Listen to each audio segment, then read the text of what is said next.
Hi guys, Adam from Ecowise.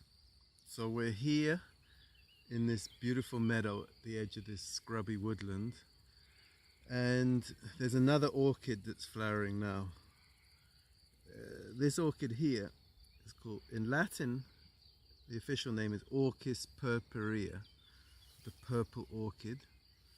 In English it's called the lady orchid because if you look closely you'll get to see that it looks like a kind of old-fashioned European lady from maybe England or Belgium or France or Italy, Germany, maybe 150 years ago, that's got a bonnet on, a funny kind of hat, and it looks like she's got a beautiful purple and white dress on. If you look, there'll be a picture, you hope you'll be able to see that it looks like a little person with arms and legs and a funny hat on.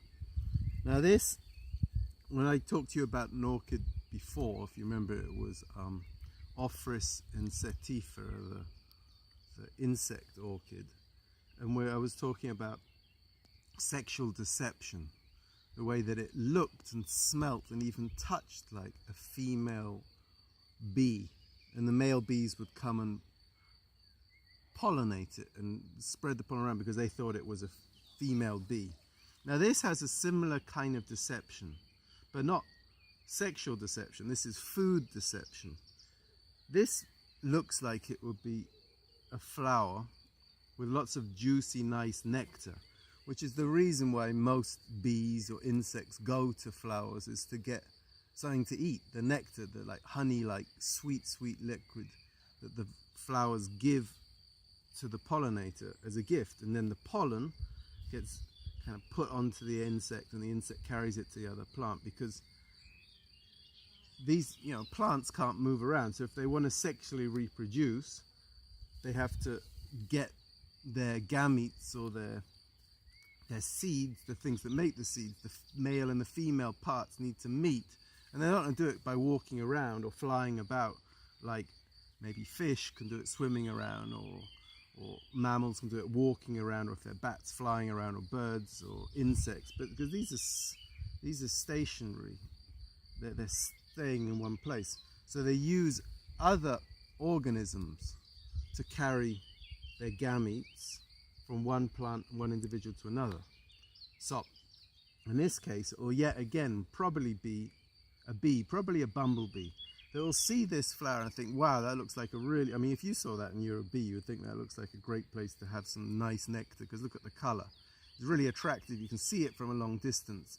It's got a slight smell, but it looks like a great place to get some food, some nectar. So the bee will come in, probably in an experienced bumblebee, to get a drink and get some nectar.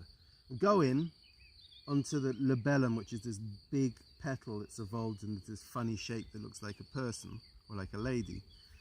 And this plant will deceive it because it won't actually give it any nectar at all. So the bee will go and try getting it something to eat, will get pretty frustrated and will still be hungry and fly off to another one.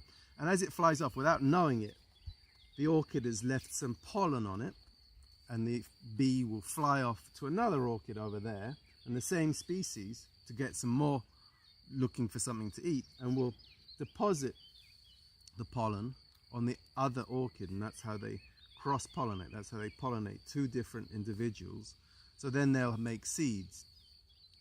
That's complicated in terms of a strategy, because orchids are very, very complex.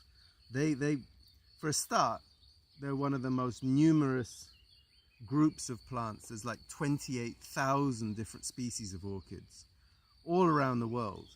Most of those in the tropics, and those are epiphytic, so many of them live in trees. But like I said before when I was talking about the insect orchid, most of the ones in Europe and in Central and Western Asia are terrestrial. They grow on the ground like these. And there's lots and lots and lots of different, 28,000. That's like 3 or 4 times more than all the mammal species. So many different kind of species of orchids, and they're very, very highly evolved and complicated with their strategies. So these orchids, once they're pollinated, they produce tiny, tiny seeds, apparently millions of them, that are microscopic. They're tiny, and they're spread on the wind, like I talked about seed dispersal with dandelions. They're spread on the wind, and in order for them to germinate, they need to find and they need to land in a place where there's a kind of fungi, a kind of mycorrhizome, where they make an association, and that's the only way they can germinate in the wild. So they need to land in a place and have some sort of relationship with a fungus that enables them to germinate. And they're quite long-lived, these orchids. They live for 3 or 4 years before they flower, and they can live, they're perennial, they keep coming back. And orchis, which is what orchid comes from, and that's the genus of this plant, is Orchis purpurea. So genus is the first part of that name. Orchis means in Greek, and this is a bit rude, but it's okay because we're talking about orchids and science, means testicle, because these have bulbs and tubers under the ground that they overwinter with 2 tubers that look like this. So people a long time ago thought they looked a bit like testicles, which is why they're called that. And those, in some parts of the world, like in Turkey, they use that to make a particular kind of food with, because it's like a starch. And I often find these orchids dug up in the autumn time by the wild boar, because obviously they're good eating. So I suspect in the past, probably people would have eaten those too. I've never tried it because they're protected by law and I don't want to disturb these beautiful orchids. They need a habitat that's a bit like this, poor, neutral grassland and the edge of shrub or woodland. If this area is not cut, like I've explained in the past in one of the vlogs, it'll turn into woodland, and if the woodland gets really thick and shaded, these orchids won't survive anymore. So these orchids have grown in this area for, well, since the last ice age, so at least 10,000 years. And the reason they're still here now is because people cut this grass and manage this grass, which is why these orchids are still here. If you leave that and people leave it alone, these orchids will become displaced by the woodlands and the shrubs that come in, that it's too shady for them to grow.